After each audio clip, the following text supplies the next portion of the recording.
నిర్గమాకాండము 4వ అధ్యాయము 12వ వచనం. కాబట్టి వెళ్ళుము, నేను నీ నోటికి తోడయుండి నీవు ఏమి పలుకవలసినది నీకు బోధించదనని అతనితో చెప్పాను. దేవుడు ఇశ్రాయేలీయుల యొక్క మూలుగులను చూచి తన వాగ్దానమును జ్ఞాపకం చేసుకొని దిగి వచ్చి మోషేని ఫరో యొద్దకు వెళ్లి నా యొక్క బిడ్డల్ని పంపించుము అని చెప్పుము అంటే దానికి మోషే చిత్తగించుము ప్రభువా, నేను మాట మాంద్యము కలిగినటువంటి వాడిని, మాట నేర్పరిని నేను కాదు అని దేవుడితో అన్నప్పుడు దేవుడు స్పష్టముగా అసలు మానవుడికి నోరిచ్చిన వాడు ఎవడు? మోగవానినే గాని, చెవిటివానినే గాని, దృష్టి గలవానినే గాని, గుడ్డివానికే గాని పుట్టించిన వాడు అసలు ఎవరు అని అడిగి, యెహోవా నేనే కదా ఇదంతా చేశాను, నువ్వు వెళ్ళు, నీ నోటికి నేను తోడై ఉంటా, నువ్వు ఏమి పలకాలో నేను నీకు బోధిస్తా అని అంటున్నాడు. ఇక్కడ మోషే ఆ నోటి మాట బలహీనత కలిగినటువంటి వానికి నేను నీ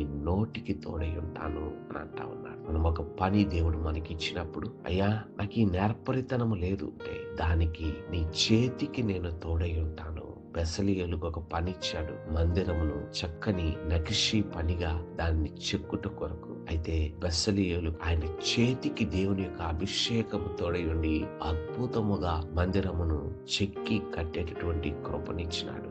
నోటి మాంద్యము కలిగినటువంటి మోషేకి ఆయన నోటికి దేవుని అభిషేకము తోడై ఉండి బలముగా ఫరో ఎదుట, జనుల ఎదుట, సమూహం ఎదుట మాట్లాడగలిగిన శక్తినిచ్చినాడు. మన బలహీనత ఏదో అది దేవుని యొద్దకు తీసుకుని వెళితే దేవుని యొక్క బలము, దేవుని యొక్క అభిషేకము మన బలహీనమైనటువంటి మన పరిస్థితికి తోడై ఉండి మనకు సహాయము చేస్తాడు. కనుక ఆయన నీ నోటికి తోడై ఉండి మాట్లాడు శక్తినిస్తాడు. ఆయన నీ చేతికి తోడై ఉండి దేవుని కొరకు అద్భుతమైన పని చేయుటకు సహాయము చేస్తాడు. ఆయన నీ కంటికి తోడై ఉండి నీ పరిశుద్ధముగా కాపాడుకున్నట్టుకు సహాయం చేస్తాడు. ఆయన నీ చెవికి తోడై ఉండి వ్యర్థమైనవి వినకుండగా నిన్ను కాపాడుకోవడానికి సహాయం చేస్తాడు. ఆయన నీకు నీ హృదయమునకు తోడై ఉండి నువ్వు దృఢముగా ఆయనకు నిలబడడానికి ఆయన సహాయం చేస్తాడు. కాబట్టి నిన్ను సృష్టించిన యెహోవా